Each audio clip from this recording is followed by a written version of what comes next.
You did already call to order our business meeting. If there's any public comment for our business meeting, please put your name and address in the chat.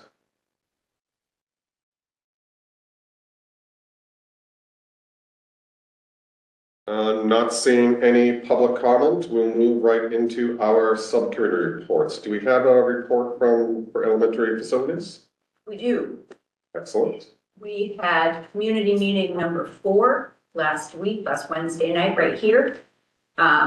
We had in person 3 community members plus 2 community members, in that they weren't affiliated otherwise, but they're from a construction company, keeping an eye on the process. I wasn't able to see how many were online, but we had a good turnout of SBC members, and also, of course, the design team and also some teachers here as well. A couple representatives from our town partners, which was nice also. There was a presentation, like I had explained the night before, just bringing us to where we are, how we got here, with the decisions that had been made. And the conversation in terms of Q&A was mainly around the operational costs and the question of the decision we had already made to eliminate the split option, the pre-K through 3, and then ship 4 and 5 off to Manchester, and the cost comparisons. We had a member of the Manchester Board of Selectmen here who has some questions about whether we had done a comparison with operational costs and whether that's going to be part of the estimating.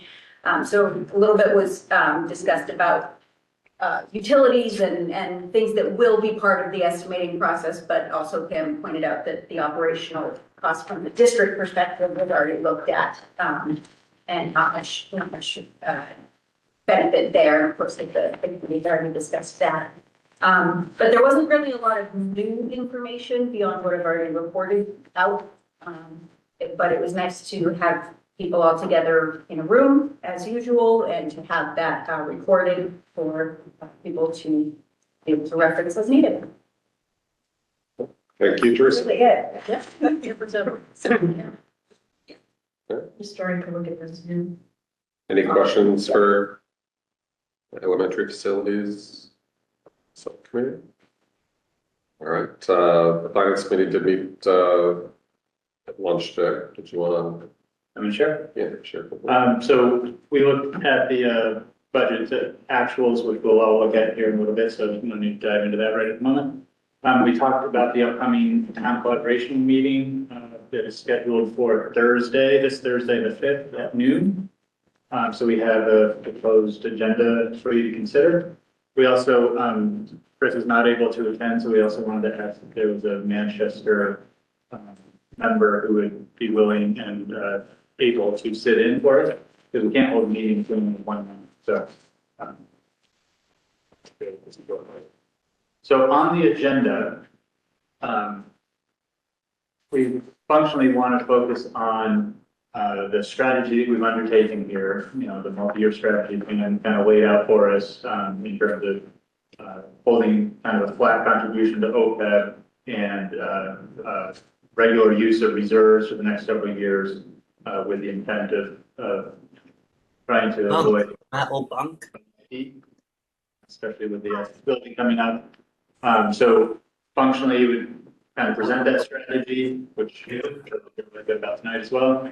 And then functionally ask the towns, how does that position them in terms of this coming year, given that we've incorporated that strategy into this year's proposed budget, and how does that position them for the next couple of years, because it's a multi-year approach here. So that's the heart of what we'd like to hear from the towns on, so we understand the implications of the approach. Thoughts or reactions? I am in favor of the board. I'm suggesting nothing more than exactly that, but I feel like we had this conversation. How is that different than what we're supposed to be doing and experiencing in budget? Like, isn't this the venue that we're supposed to do exactly that? Yes, except we haven't framed today's presentation in that particular context, particularly with multi-year look. And the collaboration meeting is designed to be a little bit more interactive than this is, but Then I guess my suggestion for moving forward, because I feel like maybe I somehow missed this, I thought we discussed this, but then in the context of the December one, maybe looking toward next year, we can frame well in advance that that is the purpose here. It is intended to be interactive. It is, we can frame it however we want. And that should be the goal, would be to have that happen in the public hearing setting. But that said, I'm not trying to suggest we derail what's happening, just that this is the appropriate venue for those conversations to happen. really. I think it's just not, because this is still.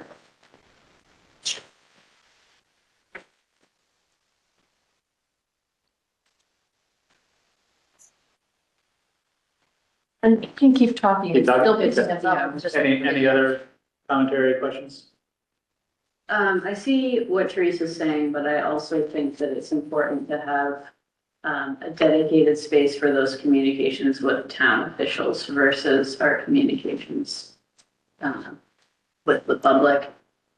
Not being the case tonight, we don't have the public here, Yes. but if we were to have a big crowd here, it can be, I think it's nice to have some time set aside to hear from those leaders. Then I wonder if we could find a way to do it in advance so that we can, I don't know, I feel like that's the I've said this multiple times, that's the information I want, so that then the public can react to it, so that we can make our decisions. It's kind of working out of order. Yeah, the timing's not great, right? Whether or not the towns are in a position to actually answer those questions Yep. is still open. It's nice to hear where they are at this point. Having attended the last collaboration meeting, I thought what is worthwhile that happens there that doesn't happen in this forum is that there's 3 entities and that people can all talk to each other. It's not just us receiving information, but it's like an exchange between the 3 entities. And I think that that's healthy and important part of the process. And I also have concerns that I won't bring up right now, but I'm not sure what the time we bring this up around, the timeline and the timing of this and how we're going about gathering information. And if we have enough information at our disposal at this time, I would love for the public to hear, like I'd love for the collaboration meeting to go first, the public to hear from the public earlier, often more, and have public hopefully be here in 3 minutes in robust numbers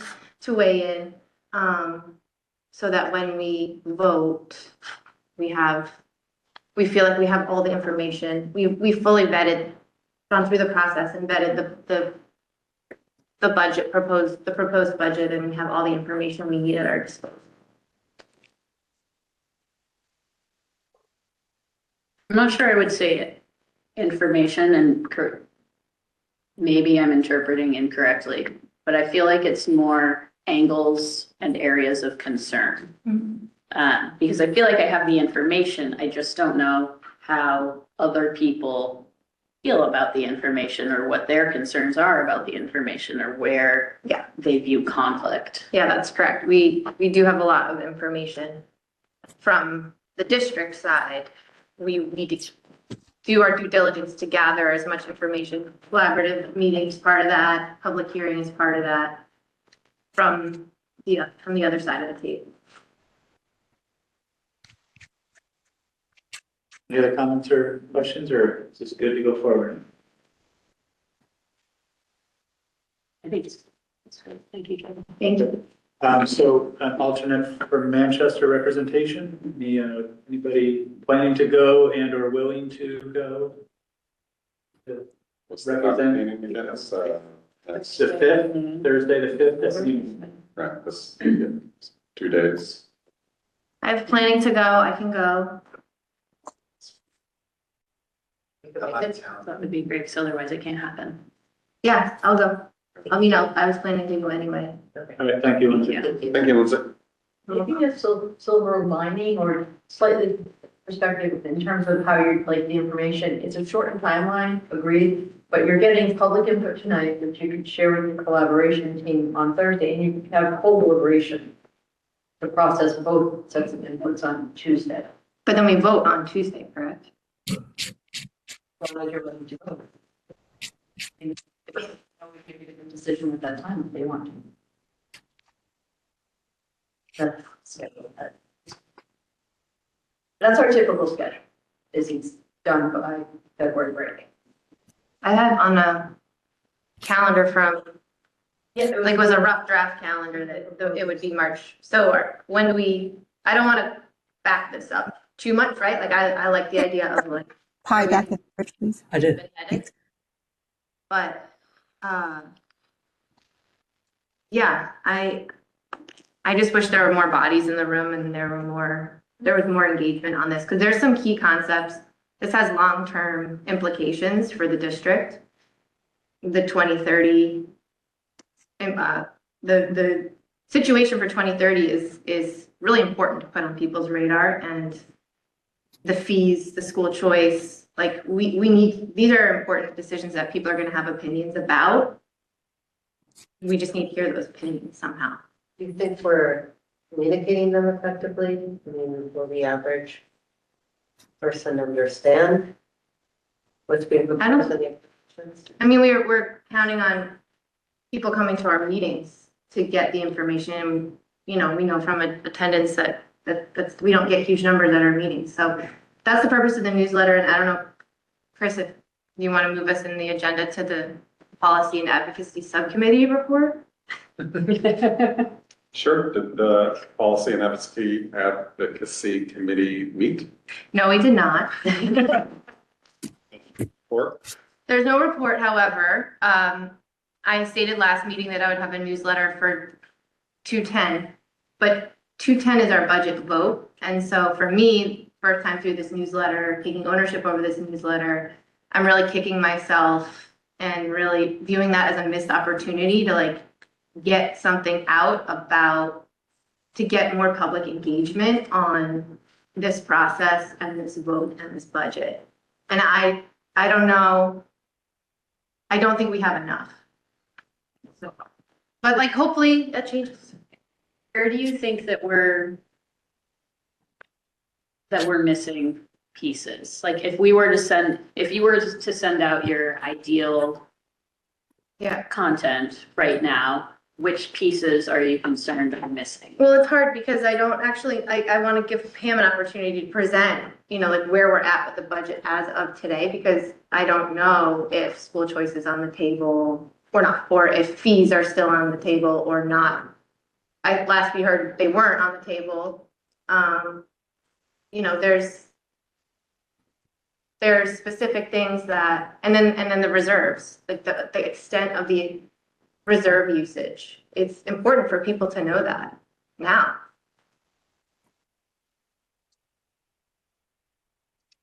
Agree that it's important people have access to that information, that we do all we can to get it out there. From experience, I will just say that when people don't have something to be upset about, they sort of go on and live their lives. And I know this is the frustration of public service, right? But when they do have something to be frustrated about, they know where to reach us. They definitely do. So I think that because I have the same frustrations, I have had the same frustrations. This year in particular, this budget, I feel like is pretty, not so controversial as we've had in recent years, where we did need to make sure people understood, and I'm not suggesting that it's not important to understand the long-term impacts, but I think that when these conversations continue with the town partners as well, that will also help, because we may end up this year with more eyes on the town's budgets and their process, and that may start to help people pay attention to the district budget as well, when there's not something really inflammatory going on with our budget. I mean, that's only agreed. People just say like, well, what are the cuts? Are there any cuts?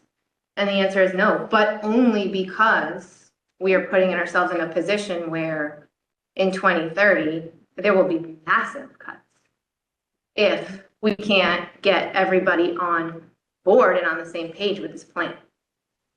And I feel like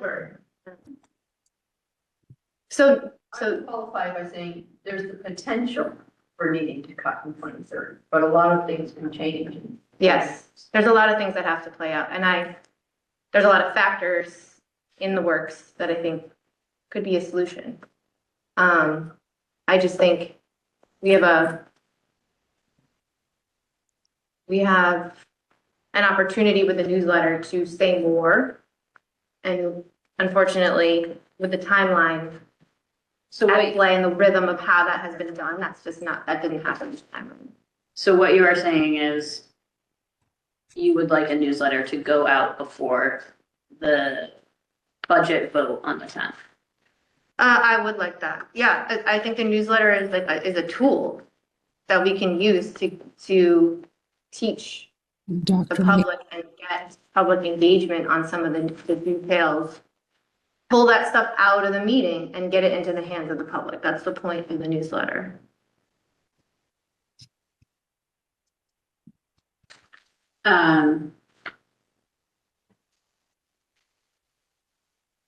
Do we have capacity or a process for enabling that? Not this year, but I think it's a great suggestion to improve things for next year. And again, the nice thing about that is that I don't think this budget puts us in a fiscal cliff in any way, shape, or form for the next fiscal year. So, this isn't a direction that can't be reversed if need be. So I think you make some great points, Lindsay, and I think you could definitely improve the process for next year. And do you typically send out a reminder before the budget vote to the public or just before the public hearings? Okay.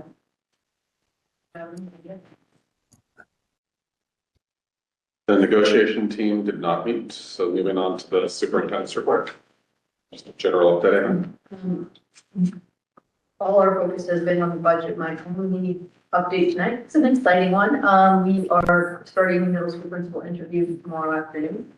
I believe our end count was 13 applications. We're going to be meeting with 7 people. At this point, those 7 is a mix of sitting assistant principals with significant years of experience and sitting vice principals and sitting over more than 2 or 3 years. So it's full. Fantastic. So more to come on that. If everything goes on our timetable, we'll be looking to do our extended site visits for our second round after the February week. That's the day where all of the different stakeholder groups have a block of time to meet with them. Very excited. Moving right along to our continued business and a review of our winter budget actual report. Sean. Shot and drive or? Great. Long. So yes, we reviewed this with the finance subcommittee today earlier. Do want to mention there is a typo in the first line of the letter, refers to the first quarter ending, it's actually second quarter ending, so I will fix that before we archive the report. Basically, at this point in the year, we're 50% through the fiscal year. And in terms of overall spending, we are at 36.9% of our operating budget. Last year, at the same time, we were at 37.2, so essentially the same position. You'll notice that we categorize, and when we get there, don't worry about it. When we categorize, the top of the sheets is the personnel category and the bottom is the expense. Our personnel, we have spent 28.4%. Just want to mention that while we are 50% throughout the year, the teachers do not start being paid until September, and then they get a huge check at the end of June. So their pay cycle is differing and it doesn't exactly line up with the fiscal year, so we always have that skewed percentage. But I know where we should be and it looks to be in order. In terms of expenses, we are in good order. We have spent 50.3% of that budget category. And all of the accounts look good. There is one area that we're watching extremely closely, which is special ed contracted services. It does appear that it will be in deficit roughly by about 51,000 if all is true that we know of right now. That account typically does fluctuate to a great extent, and we'd be able to cover that shortfall with other accounts. This report, opposed to some other reports you've seen earlier from me, I'm trying to encumber as many annual expenses as I know. So it has a lesser available balance or ending balance at this point in the year. 14 million of it is salaries that's remaining, and 846,000 is expense budget. So as soon as I know something, I try to put it in the encumbrance category so that we put it aside and we know where we are for the end of the year for the projection purposes. And then the last page of the report just has a revolving and special funds report. I put up our major revolving funds, school choice, special ed, non-resident tuition, athletic student activities, building use preschool, AP testing, school lunch revolving, and then the other special funds is the OPEB and the stabilization. Give you an idea, most of them they all have balances that can roll over. Typically, we do not carry a preschool balance, has not had a balance in the previous years to carry over. We have actually taken what fall and absorbed it within the general fund. I expect that to be happening this year as well. We'll be running very close to that account. The other thing I just lastly wanted to mention was the OPEB trust fund balance. Typically that had been updated, the balance once a year, so I will start updating that quarterly so that we actually know where we are each quarter. But right now, we have the July 1 balance with the additional 150,000 this year for 7.2. But other than that, it has not been updated. That's good. Right. Just a snapshot, and one comment today that Jake and I spoke about was to include a lot of the larger grants on a quarterly basis, so we'll plan on doing that as well. Great. And we did go through and ask Michelle Yes. about some of these percentages that are either surprisingly low or a little bit higher than the kind of average, and kind of said, are these on track? And across the board, yeah, that's kind of what we expect, or here's why it's more right now, and it's they'll average out in the end. So we did talk through those and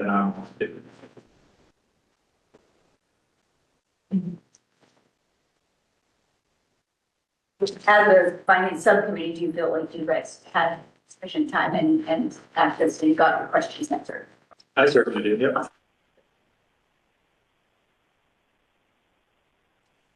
Michelle, just because you mentioned the special ed contracted services, do we expect those to level out in part when we have a full-time SLP, speech language? That's definitely part of it, but we're finding more and more services are being needed each year. So we have built in an increase for next year as well, in addition to bringing the SLP position back to full-time. Thanks.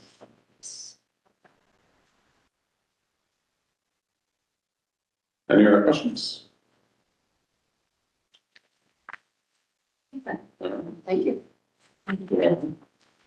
So with that, I think we are ready to call into session our public hearing. Excellent. So it's an official call to order. Opening. So I'd like to open up the meeting to our official budget hearing for.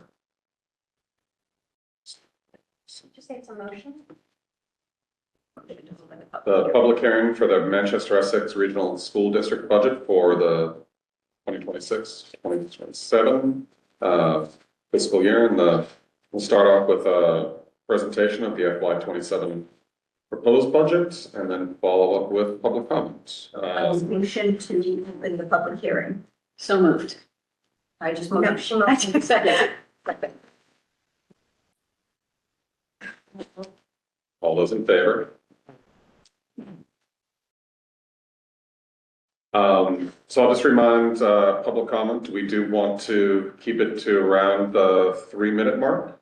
So please be respectful of everyone's time so that we can get through all the public comment. Of course, it looks like we'll probably have opportunity to come back as well. So thank you everyone for who did join us tonight, both in person and online, and I will let you kick things off. Great.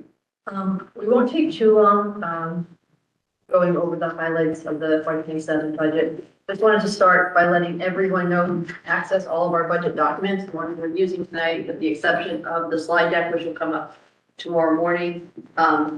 But the latest iteration of the budget is along with past work and related documents are all on our finance and operations website. So you can get this at any point in time, and we do our best to get it updated within a day or two after each of the meetings. So there are hard copies here. If there aren't enough, you can always get a copy of our budget that we're talking about tonight right here online. So with that, we bring up this today. Tonight and was later earlier today. So we'll do a little bit of a tag team on the budget. I'll speak to some of the broader concepts, and I'll be asking Michelle to walk us through some of the more specific numbers. So Lindsay had raised the question, what's changed? And some years we can report that not much has changed since our last budget discussion. A bit since the tentative, but if you tuned in and heard our budget discussion on 113, we don't have any changes to bring up tonight. We're still in that position. That being said, that position is one that allowed us to revise our health insurance premium renewal number by 3 percentage points. We originally started with a projection of 20. As they analyze our monthly data, they roll off. You've came down to 17, and for this last version of the budget on 113, we were down to 1, down to 15%, 14%. So we think it's going to continue to trend in a positive direction. How far in a positive direction, we're not quite sure, but there may be potential for an update on 110, if not, definitely by the end of the month, have a final number. So that was very helpful in the revision for 113, for 127, which is what we're presenting you tonight. Just want to start with just a brief reminder that budget decisions in budget building is always done with student need, and educational purpose in mind. We start with what our needs are. We always have a wants list, but if you listen to our presentation over the year, we try to get at some of the wants that are outside of the basic scope and comparable set of program offerings to our neighboring districts through internal reorganizations and efficiencies. That principle hasn't changed over the years. So the budget's built to serve student needs, but do so in a fiscally responsible manner. And we are always looking for funding expansion opportunities through efficiency and reorganization.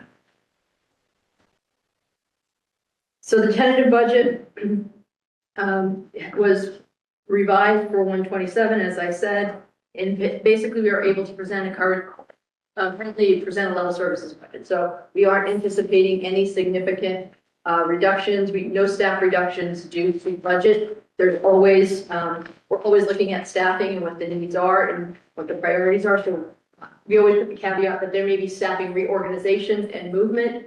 Positions we have this year may not be the same exact positions we had last year, but in terms of total heads, we're only anticipating a 0.4 increase, moving some SLP, so speech and language pathology, from contract services back into the budget, and that's captured in our budget notes. I think what we've been talking a little bit about, and again, Lindsay alluded to them at the beginning, is we've talked a little bit more about strategy this year in terms of how we can continue to manage toward a 3.5% or thereabouts, not accounting for all external factors that may be unknown at this point, but try to manage to our tried and true number by looking multi-year as we tend to do, but articulating a little bit more what that multi-year strategy could look like. So we'll talk a little bit about some of those strategies in a moment. Michelle, do you want to give them the highlights of the budget? the numbers, so to speak. So the total proposed FY '27 budget is 33.85 million. This represents a 3.85% increase over FY '26. The FY '27 general fund revenue increase is 3.87. Primarily that is chapter 70, which is an increase by 166,000. This does use reserves, which is consistent with the use level used in FY '26 of 600,000. Which is higher than we have in typical years, but this is how we are suggesting we close our budget gap at this point. Our FY '27 operating assessment is 3.85%, with Manchester at 3.74%, or 654,000, and Essex at 4.03%, or 432,000. Should we advance the slide? Oh, thank you. And the FY '27 draft capital budget is 3.8 million. The permanent debt service numbers are set and fixed and whatnot. The ban renewal actually went out to bid today. We did get 2 bids, and we will be calculating those actual towns in the next day or so. So we will have our final capital budget number by the end of the week. We apologize for a little bit of a distortion in the computer-generated picture of Essex Elementary. That's just on there to let you know that this capital budget is really all about the management of the facilities debts. So the cost of the middle high school, the cost of the memorial school. So this isn't capital investments like Highland Field or replacing carpets at the high school. This is really the separate budget for managing the large-scale facilities projects. And we're going to talk a little bit about Essex Elementary, give everybody an update on that before we're done. So we want to talk about our cost driver, Michelle? Sure. So our personnel cost continues to be the largest driver, which is roughly 80% of our budget. Our teaching staff growth reflects a COLA plus step and column movement, which is a total of 5.1% increase this year. Health insurance, as we mentioned, is projected at a 14% increase. We're hoping that will go down slightly, but we're not sure how low we can get it at this point. We have ongoing increases in utilities, transportation, facilities, operations. Transportation, we are going out to bid. Our contract expires on June 30th, so that's a big chunk right there.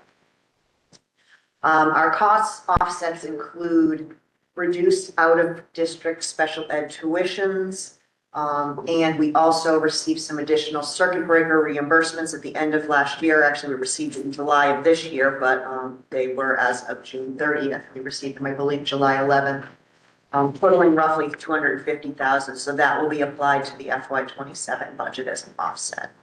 In addition, I don't know, yes, next slide. So another thing we have been talking about is reducing our OPEB contribution. It has reached almost 900,000 for next year. We're going to suggest bringing that down or recommend bringing that down to $300,000. To manage the operational growth. Roughly, we have investment earnings 600,000 to 700,000 a year in that fund. And we're also contributing another 700,000 to 800,000, which keeps growing at an astronomical rate.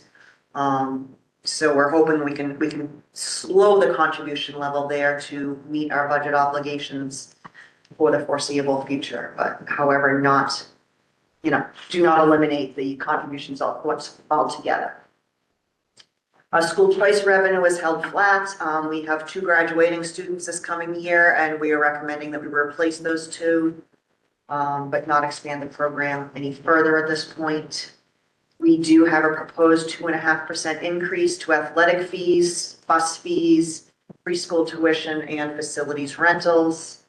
We did have a discussion regarding the creation of a student activity fee, which we could still explore, but we are not finding that it's necessary to come to these budget figures at this time. But in theory, it's not a bad thing to explore and see what the benefit could be in future years. So before we go into a little update on Essex Elementary, when I mentioned at the beginning that we're we've been talking a little bit more about the strategic approach. This slide, these bullets capture kind of what the principles are that we're looking at. And what we project that if the world doesn't go astray, if things remain relatively stable over the next few years, we think we can use a combination of a flat reserve input to the budget, a flat OPEB reserve into the budget, and then tug and pull on a couple of these other levers to take us out to 2020 to 2030. It will bring reserves down to around the 3% mark, which is, I think it's manageable if we know that there is relief at the end of that. What we don't know is what positives could come our way during that time or what unanticipated could come our way. So I think one of the pieces of feedback, and you'll see in the questions at the end, is just kind of what, I think we'll talk about this at the collaboration session on Thursday too. What is the, kind of what's the input from the towns on the reliability on when we get to 2030, or the willingness to think about maybe having to plan for a correction if we can bring it in around the 3.5 mark over the coming years. School choice for this year, I think we can, it's there as a resource if we want to revisit it, but it allows us to keep staffing flat for this year. And we're also mindful about where we're placing students. So I think it's a good strategy for this year, but we can revisit it. It is always an option open to us if we want to employ it. And the exploratory discussion of fees, I think we should still have the discussion. I don't think, as Michelle said, it has to get done this year. We are seeing the relief in the healthcare renewal decline. So that is what's relieving pressure on our budget this year and managing that open. So those are the two big buckets. And I do think we were talking last meeting, we had said we anticipated potentially when we were at the 17% that we would need to look at another $250,000 to $500,000 in unidentified reductions. We found the school choice relief between that version of the budget and this version of the budget. So the additional circuit breaker money is really going a long way to also eliminate the need for budgetary cuts or program cuts or staffing cuts. We're feeling good about that. So before we get into questions and feedback, elementary building project's going great. It's a really exciting time in the project. We're in feasibility, but we're coming into the second part of feasibility where we really started to narrow down. So we've established a site, we have established a configuration, and now the architects can really start to work through and take input rounds on, should it be a core upgrade, which is all of the systems and facilities? Should it be a renovation? Should it be a renovation with an addition? Or should it be a new build here on this site? So I think over the next month or so, you're going to start to see those iterations of drawings for each of those three scenarios, and it's really starting to feel like it's starting to take shape. And hopefully by May, we'll have identified which of those three options for this site we'll pursue. So just a quick recap: feasibility starts with the physical identification. So where is it going to go? Then we had the grade level configuration discussion, and Teresa gave the update on that at the beginning, that we were able to narrow that down. And that's part of the preliminary development phase of feasibility. And we're getting into the preferred schematic phase. So we're getting closer to the finish line. Everyone's anticipating that we'll be ready to bring a design, which comes out of the preferred schematic report. So all of these fancy terms. Now that we've narrowed it down to one site with three options, by May, we'll narrow it down to one site with one option. And then they're going to go and fully develop that even more so we can bring it to the public in the fall for public support and financing. And they're anticipating that that might land right around November, December timeline next year. So we'll check in with our town members to see how that plays with their calendars. But we are making a lot of progress. It's exciting, and it's really starting to come to me. So I think that's a lot of good news out of this fall. And the school building committee's been fantastic. And I think the community meetings have been pretty well attended. So it's good to get the feedback and to be working on such a positive last step in the major facilities planning project. Which is page timeline. So the school committee had come up with a few questions that they wanted to pose to you all about our budget. I don't know that you can see this. I can read them. So basically the use of reserves, to manage what I had mentioned, to manage the annual budget growth, we've got a flat reserve number built in this year and anticipate carrying that through, which means that's not going to grow. So if we hold it at 600, we can't go up to 700 and 800 and 900 in the coming years to push down assessment. It has to stay flat. So we need to use some other levers to manage costs and to manage the overall growth. The question is, we don't need to move on fees right now. I do think it's a worthwhile exploration to model out. We have athletic fees. We don't have general student activities fees. Stipends are a considerable cost in our budget. Should there be a flat activity fee? Could it be a tiered activity fee by grade level? Should it be, we can look at all the models. You can do it by activity, you can do it by grade level. But should we be asking parents to contribute some type of a fee to support our extracurricular and student activities program? And then the school choice revenue option, we're holding it flat for this year. I think it's been debated pretty heavily the past few years. Looking for inputs on that. Should we be pursuing it as a source of revenue? Or are we better positioned to hold it flat?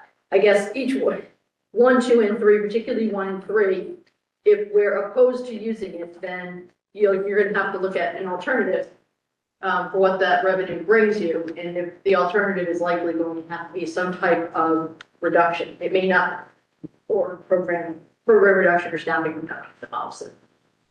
So those are the questions. That's our overview. And we're happy to hear. We can take questions. Thank you, Pat. Thank you, Michelle. So just a reminder for everyone that's joined us online, if you have any, you'd like to comment or any information about this year's budget, please do put your name and address into the chat and we will call down the line on that. And then to start, we'll open up to anyone in person that has any comments to make or would like to share any information. Of course. Sure. Your And Second Street, Essex. So I remember that we tried the fees strategy many years ago. And I don't remember what the percentage was of participation. I don't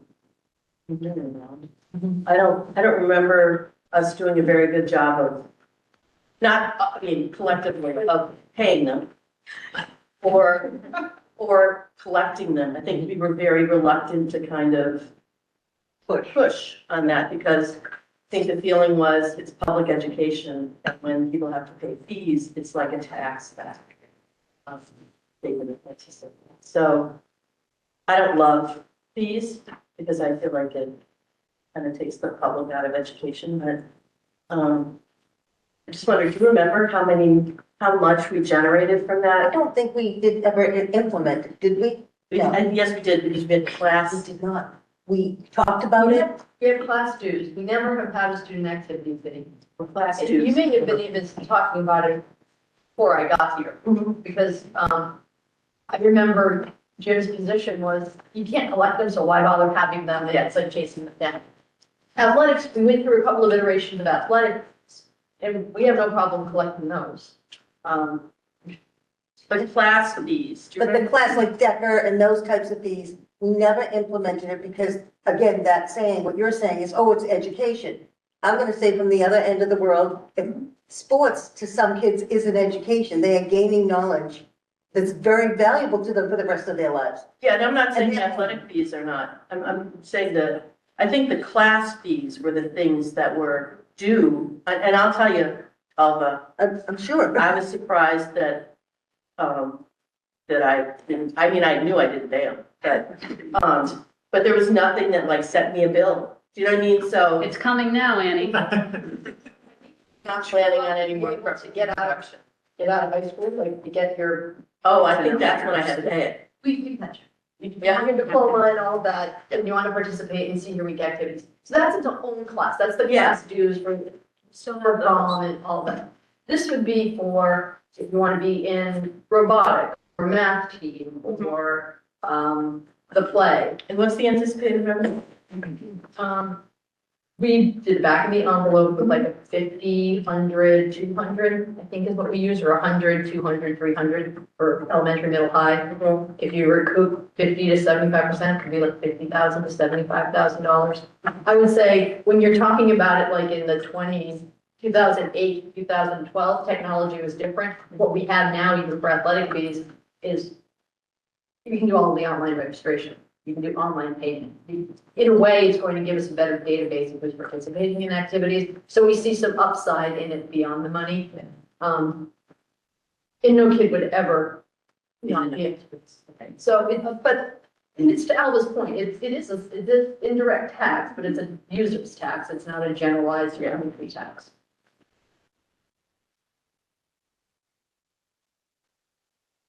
I would love to hit up some nonprofits in town, like the Manchester-Essex Education Fund, which I know about, and see if they would, I mean, we don't necessarily fund that, but the school came to us and said, this is something that's important, maybe, you know what I mean, like, let's try to that way, but, okay. I think what we had put in our original description is it's the same concept as the athletic fee, right? It pays for the personnel coverage and hopefully some of the transportation and it just offsets some of the direct cost. If a student is a participant in DECA or debate, do they have a fee right now? No. Well, to go to a competition, I can tell you there is. Fundraising and then out of pocket fees, right? We have to pay quite a bit for the employee. Are those charges Charge like, that fee. oh, yeah, are those like entrance fees or is it transportation or what? Transportation, hotel, meals. Oh, well, burgers. But not just a regular fee. Yeah, Let me preface by saying the ask is, if there's enough interest in it, Yeah. let us develop something.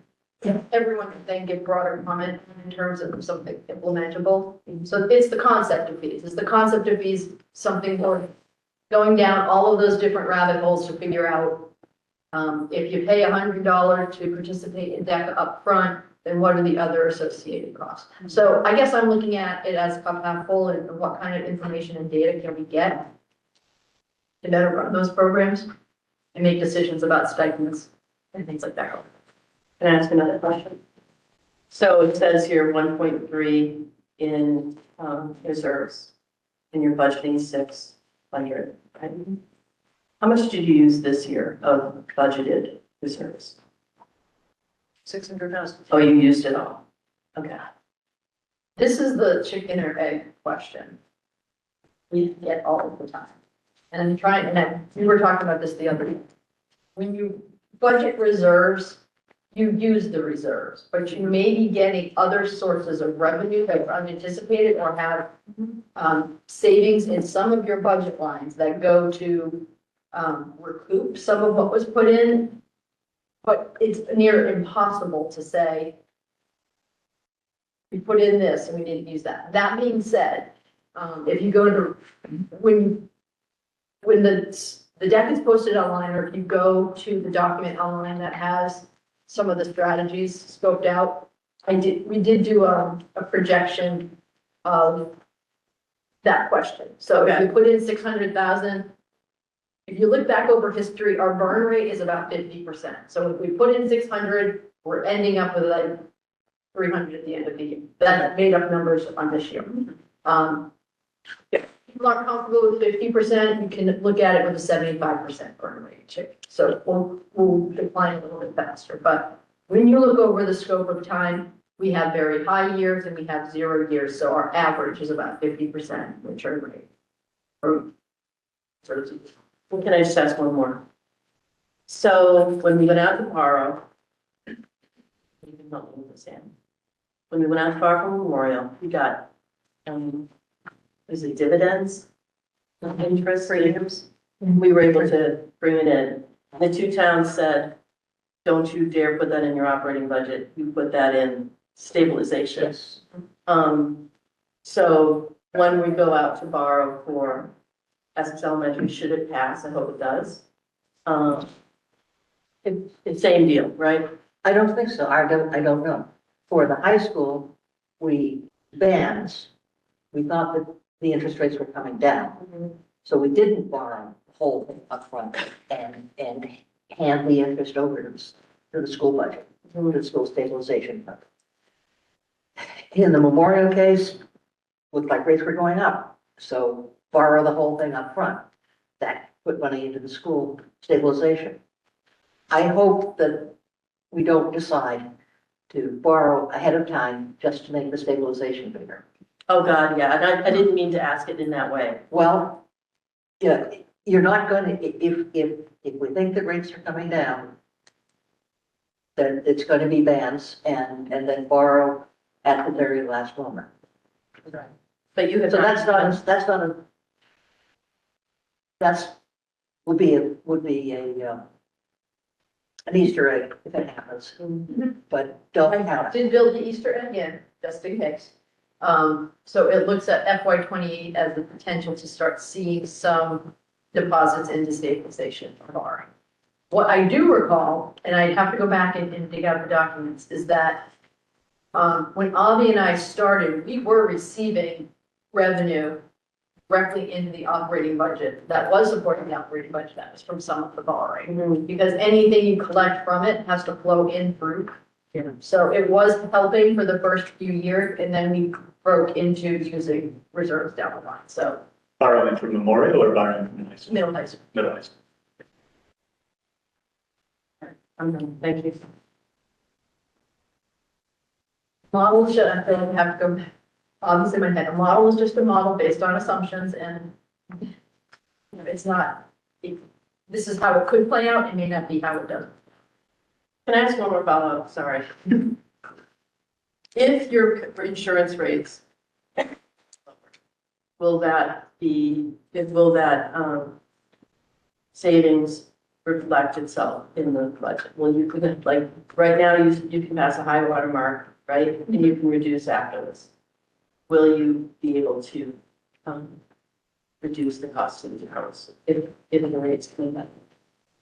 I can tell you I'm liking recommend that, but I can say nothing. Sure.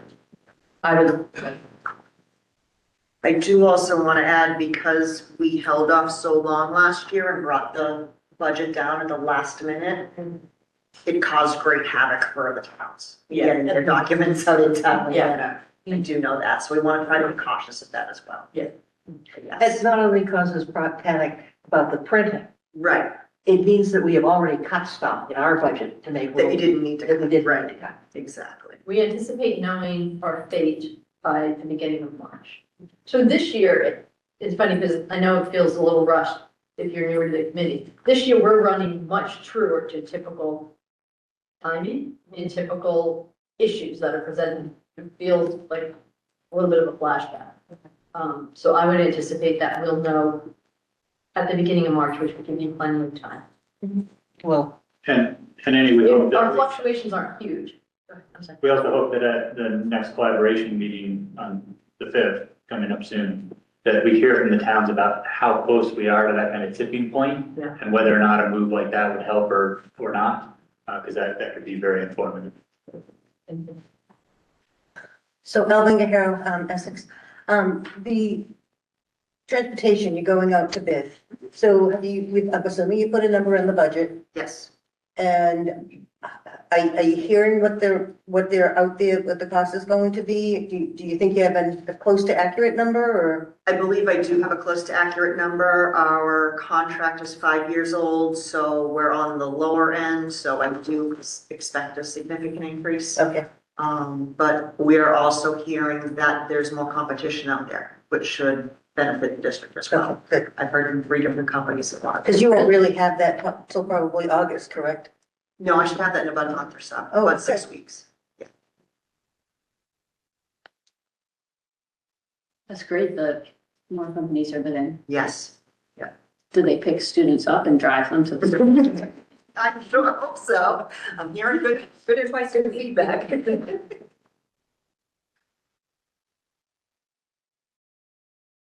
Not seeing, not seeing any comments online. Do we have any additional comments in person? Jody Harris, Essex. I think I want to circle back to the activity fee conversation a little bit because I heard a lot about what the fees might be, but I think what we need to know are what are the expenses that are attached to these extracurricular activities. So very similar to the athletics. You know, I'm sure that there's you have some type of model that you determine what your athletic fee is for if it's broken down by sport or multi-sports or whatnot. So I think it's important to know because I know the conversation 2 years ago at your table was we need to find more revenue. So, you know, this falls into this bucket. It's, you know, I've been 2 years since I think you've had that robust conversation about more revenue. And I think this is, you know, an important piece to that. And it's been an ongoing piece since I was on the school committee in 2000, 2001. We talked about DECA, we talked about debate and the high costs associated with those programs, yet there were no activity fees. So I do think it's important to find revenues there. I'm wondering, your facilities rental, has that changed at all in your fee structure there? And might that be a place where you may claw back a little revenue? I know we're all scrambling for revenue to support the budget. I guess this is not a new conversation. I think this is a couple years in the making conversation. So I'd like to see more data on it as opposed to worrying about what the fees might look like. Let's look at what the expenses actually are. Are there additional expenses other than the stipends to running something like debate? I think debate and NECA are not great examples to use about where the fee would be held. Because even if With using the ski team as the cost basis for fees. I think with the student activity, you can find the general cost of student activities by looking at the stipend line in the budget. And it's in the about 100. Yeah. So the primary cost is people to work with kids after school. So we would be looking for an offset to that, which is very different, it's a little bit different than the athletic fee where we say we assume the cost of the personnel, but we are looking for relief for, beyond basic uniforms, transportation, referees, and that nature. So the different clubs and activities like DECA will always have, if we went with an activity fee, this is where I was going, on my way back. We still need to do fundraising or have some out-of-pocket expenses if they can't fundraise for the travel. We could propose a one-time fee, but it would be potentially thousands of dollars because it's dependent some years on how many competitions they make. So to Jody's point, you would need to create some classifications or say, no, we're not going to classify, we're going to create one gym. So those are the things that we would go and do and come back with models for you to look at based on what other districts are doing, what our program is, if we want to pursue fees as a revenue. If you're uncomfortable, you know, with the concept of fees in general, it's a public institution, it should have free access. We should have direct expenses to parents because of it, then we won't go and build them. So that's kind of what we're trying to suss out here through this budget process is it worth the effort for us to bring you some models or is it the door closed before we get started? I think I'll say the same thing I said in our last conversation, which is that it's an ideological discussion for the committee based on whether that is a model that we are comfortable using for revenue. I don't think that we have the budget pressure this year to have that conversation under like really tight time constraints. But I think it's a valuable discussion to have and to have input to. Yes, it's a public school. We want to provide equal opportunities for all of our students. At the same time, we do provide opportunities above and beyond what we're required to, the bare minimum. And so at what point have we received enough input or, you know, what would trigger us to consider passing that cost on to families? So we might want to start with looking at how many districts have a basic student activity fee. And Right. I mean, I will say that the athletic fees have given me pause to sign my kids up to, for athletics. And because, and I assume that it would be the same, but who knows? The athletic fees are, uh, they're not tailored for the specific sport. So I pay the same amount for my kid to run cross country as I do for my kid to ski on the ski team. And so when I'm signing my kid up for the first sport of the year and it's cross country, that does give me pause to say, well, I don't want to pay $300 for my kid to run around downtown. He can read that on his own. And so it does impact parents' decisions about participation, even if they are not a family that would necessarily qualify for assistance. I do think that it would be worth tracking user rates. And in particular, again, right now, we were given kind of this list 2 meetings ago, a month ago, to kind of, you know, give direction on, we said, not for this year, but for next year. So maybe we could clarify that this is a conversation, an ideological conversation, not that we should just have at some point, but in time for the next budget. That this is something we will need to be doing for the next budget. if we could decide our philosophy in the spring, we have to work on models in the summer and have something to pre-discuss in the fall. So it's not part of the budget, Right. Exactly. but can get built into or excluded from the budget. And it's something whether to do it or not depends on how we do it. Number one, I think benchmarking is important, right? We're going to be an outlier and we should be aware of that. And number two, if we can method table, actually, there are a lot of school districts that are doing it and we have different approaches. I think that's a valuable use of our time to consider. So, Sarah, did you want to go next and then we'll come back? I'm happy to go. Can you hear me okay? Yeah. You can. I can turn on my camera too. Okay, you can hear me and you can see me. So thank you so much for all of your hard work on the budget season this year, as always. You asked 3 questions and I have something to say about all of them. And since there aren't a lot of people making comments, I'll just go ahead and talk for a while. Well, Sarah, the first one, can you pause for a second? Yeah. Can we turn her volume up at all? Is it her volume or our volume? She seems to be louder when she was further away from the screen. can you hear me now? You're low. A little better. If you want to, Wait. right up to the microphone, you can turn off your video if it's going to make you feel uncomfortable. Hold on. I'm going to turn off my video. Okay. If I can take out my, There we go. maybe Thank it's you. my AirPods. That Can you was hear it. me now? Yes. Okay. All right. So you can hear me now. Are we all Yes. good? Okay. So you asked about 3 things, reserves, fees, and school choice. So I'll weigh in briefly on all of them. Reserves. I think it's totally fine to use reserves as long as there is an off-ramp, which means that all 3 entities are agreeing that there's going to be an off-ramp and everybody's on board with that. And if that's what everybody is agreeing to, I would hope that part of the conversation might be the towns also agreeing to use some of their reserves if we all know that we're going to be having a correction at some part. So I would hope that that would be part of the conversation in the collaborative meeting on Thursday.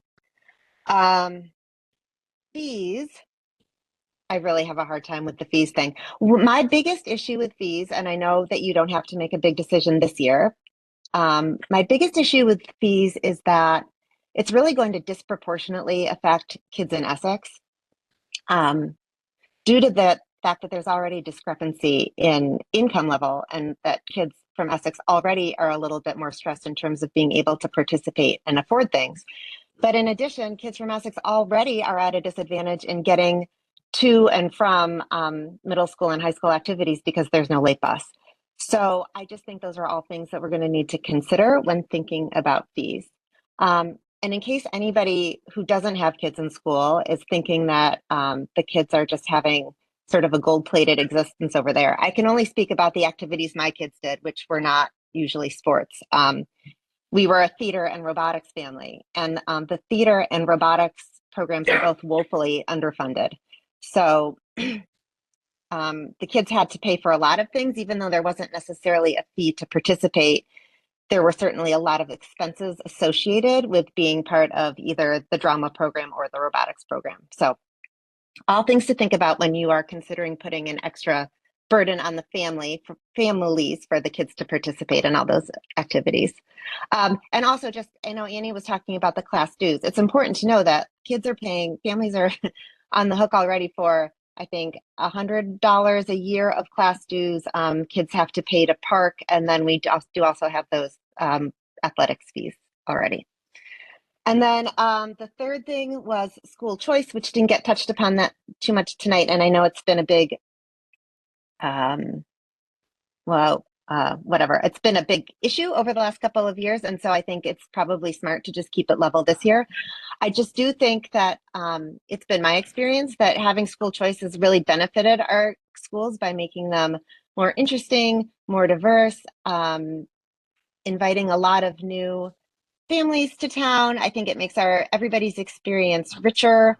And my kids definitely both had good friends who were choiced in from other districts. So I hope that we would certainly continue to be open-minded about choice and continue to be a choice school, because I think it brings value to our district.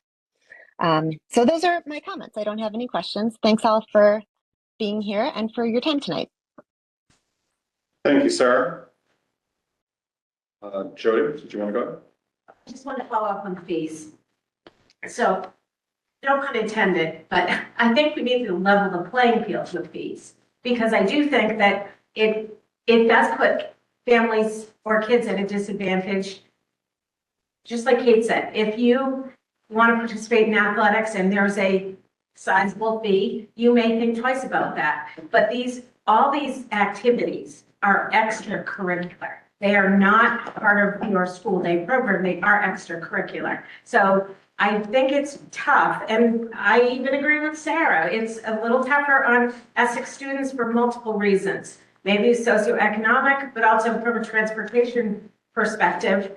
They have a more challenging time getting to and from activities if they're different times of the day, or they can't get home in time. They don't have a parent home to run them back and forth. I do think that there is some disadvantage, but I really want to encourage you to not just talk about the stipends, but the fully loaded activity fee. So if you're going to hire someone for $100,000 or $120,000, you need to gross that up to their full cost, their fully weighted cost of $160,000. It's the same with it's not just the stipend. It may be transportation, it may be materials, there may be a rental fee for space, or other things,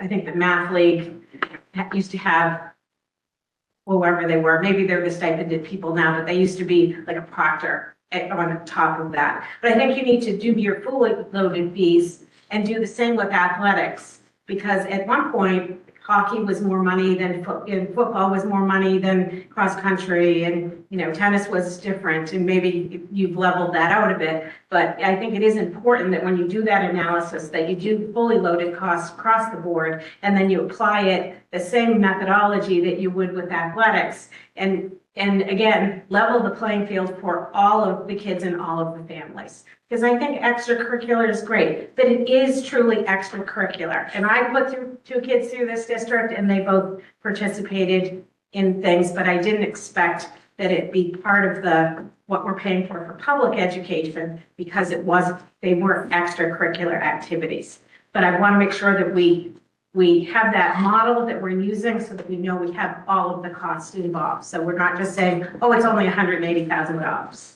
There's probably transportation for math league, and all of the robotics. And so again, I think it's important, because it does become a sizable number. It was a sizable number back in 2001. So I know it's a sizable number now, and I want all kids to have the same opportunity.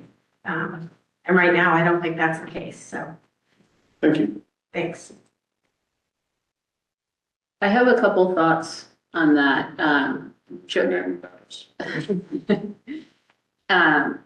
I feel like I'm thinking back to when I was in school and the opportunities that were available at my public elementary school. And I think that a shift that has taken place is the academic rigor taking priority over some of the opportunities that used to be ingrained within the school day. So I think it used to be really common for there to be a first grade play or a third grade, everybody's doing their flute or whatever, and then you get to middle school and you can do the jazz band, and we still have some of those things available, but now they're extra, and they used to just be in our regular school day, and now those things are outside of the school day because there is so much more emphasis on academics at a younger age. So I do think that's a piece of the equation. I don't know where that puts us either way. I do think it's worth considering.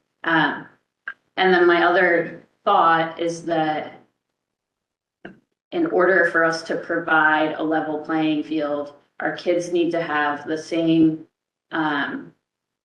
access to activities outside of schools if we're going to charge for the ones inside of schools. And Essex kids have nothing. We don't have a Parks and Rec department.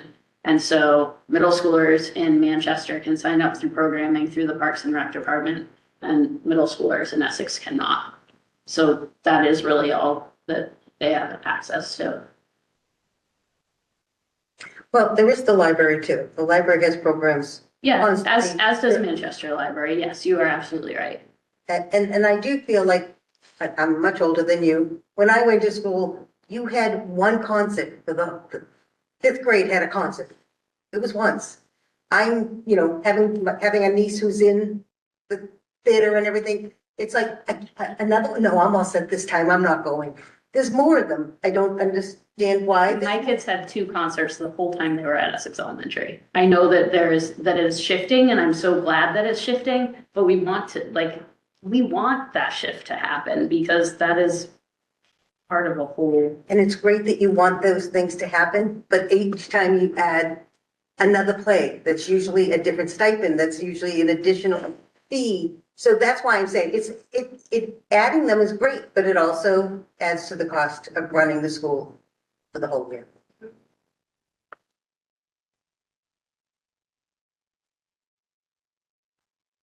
Go ahead. I know the PTO sponsors a lot of enrichment, and that Spalding also does. So enrichment doesn't necessarily equal more tax dollar. There's a lot of private support of enrichment. I think it's fantastic.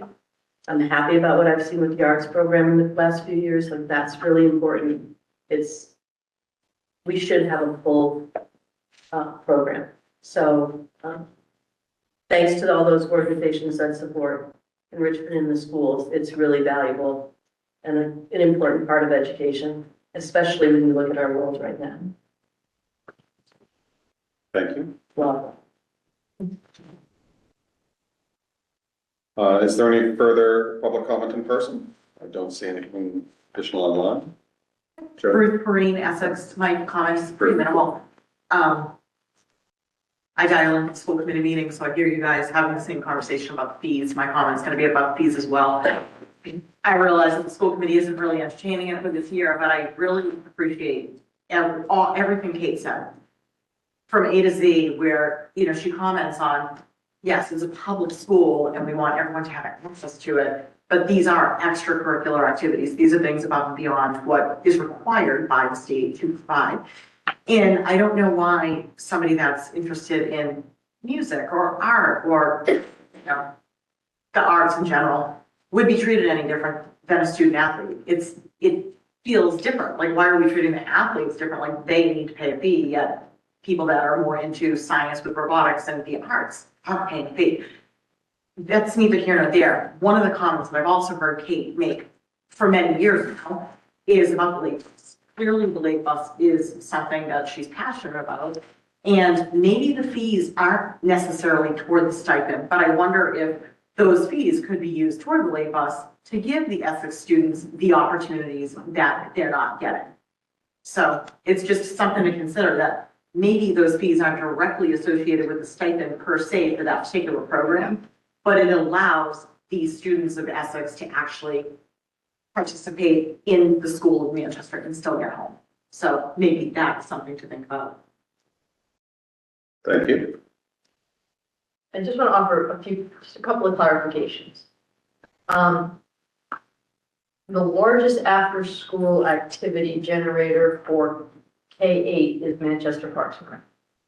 Essex students do have access, they can enroll in the program. Transportation makes it prohibitive. The late bus would function for all things. And why I think, again, we have not gone deep into analysis on the student activity fee. I would say the stipend is front of mind because it's the most costly. Because particularly if you look at the high school, all the extracurriculars have some level of fundraising within it because it's part of the club activity. So a lot of their, some of their more incidental expenses or trips, they are charged with the fundraising. So I wouldn't pick on any one particular thing and drive it too far at this point because we haven't even put together the proposal yet. I think we're also trying to replicate a little bit at the Essex Elementary some of what is offered through the Parks and Rec, so that's also generated some conversation around the construction. So there's a lot to learn and much more to do. I'm hearing from here it's worth some further investigation. That we're not ruling it in, but we're not ruling it out.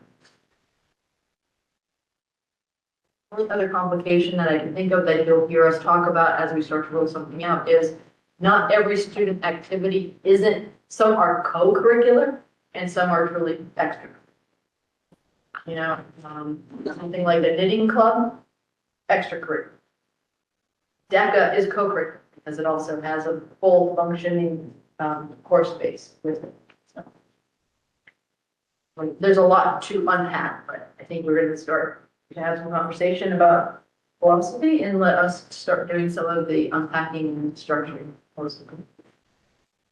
I would just like to note for the record, as I'm passing my computer back and forth, I am sharing full names and addresses that y'all aren't giving in your conversation with our secretary, so she can take accurate minutes. That's what this is. You're not writing private notes back. Not to Marie. Jody, Ruth, go. Sorry. At the last school committee meeting, Kate made a great recommendation. She had said, since we have our own fleet of vans, is there an opportunity to house one of those vans here at Essex Elementary School as its primary home? So that in the morning, or however the bus drivers operate, they come to Essex Elementary School, they park their personal vehicle here, they get in the van, drive it to Manchester, pick up the Essex students and bring them back here, and the parents of Essex pick up their children here as a late bus option. That was a brilliant recommendation, and I'm just curious if, well, I know that there's been no further discussion because you haven't had a meeting, but I would like to say that that was a great recommendation, and I would love the school committee to consider that because it would be the potential, I mean, we're already spending the money on those vans, and we now have that fleet, which could benefit Essex greatly if we did take that as an option. I think there was what was the hang up? They're used after school by athletics, who's paying the bill for them. So they're not available after school. And then they're not back. Like if it goes to an away game in Revere or something, it's not back until. Yeah. And how many vans are there? Just two. Here. We would need another at least. And the bus drivers, are they contract or They're the school employees. Teacher code. Yeah. Cause they're not like they're not. Right. Is there? Right, I just, when I was on the school committee, we got rid of all of our buses, so that's why I'm asking the question. Certainly, we're not opposed to thinking outside the box in terms of late bus transportation. Definitely, it's been something that's been talked about. It just seems like that sounds like a roadblock to some of the Essex kids being able to participate in after-school activities. Okay, not seeing any other public comment. Well, there was I just, just want to go back and forth. It's prohibited to participate in Manchester Parks and Rec. So we would be, the district would be assuming transportation to supply revenue to Manchester Parks and Rec. So after school, so things like rock band, is that not held at the school? Both schools have, if it's a school thing, both schools have it, or they have similar type, like, they may not have the exact same writing club, but they have something similar in each building. So there's the bank of after-school activities that are school-based. But when we're talking about what's catching a lot of interest is the Manchester Parks and Rec. So the late bus is only needed for Manchester Parks and Rec. Yes. Can I comment on this? So just as another, for elementary, but as another example, and I'm not suggesting this should be the determining factor, but just as an example. I have one child that has actual classes that take place after school hours. I have to drive back and forth for pickup for those twice a week. I have another child who participates in a middle school robotics club. I have to drive back and forth. Now, for me, this isn't a problem, but for someone who works. But those at school, those are not the Manchester, correct? Those are after Right. school. That's what I The thought. high school has a high school course. Right. 2 days a week after school.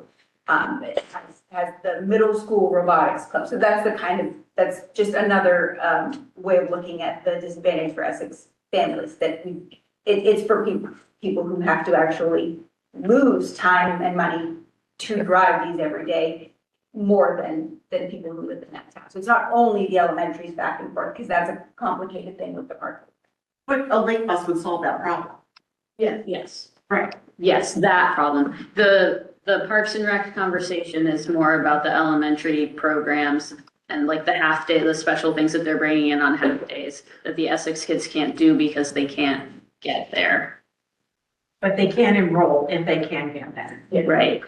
And if they can get there on time. And so I assume that Parks and Recs is renting the facility at the school. Yeah. So they pay rental fee to us to use the school to run the programs. So the roadblock is truly transportation. To access Manchester. To Essex Elementary. And help me to remember, the Essex Elementary, don't they have a program with the Y, and the Y comes and sends a bus to pick them up? The Y comes here. The Y comes here and The does Y the comes program. here. It is a child care program, so it's not like an enrichment activity, it is childcare. It's like the old, that's the, And I guess what I would say is, do we go to them and say, hey, we'd like more enrichment, can you add enrichment to this? Enrollment's been a stumbling block, so even when we've tried to stand up with forceful care, but to get enough heads to, people to commit, to go out and find the personnel and commit the resources, they haven't had us.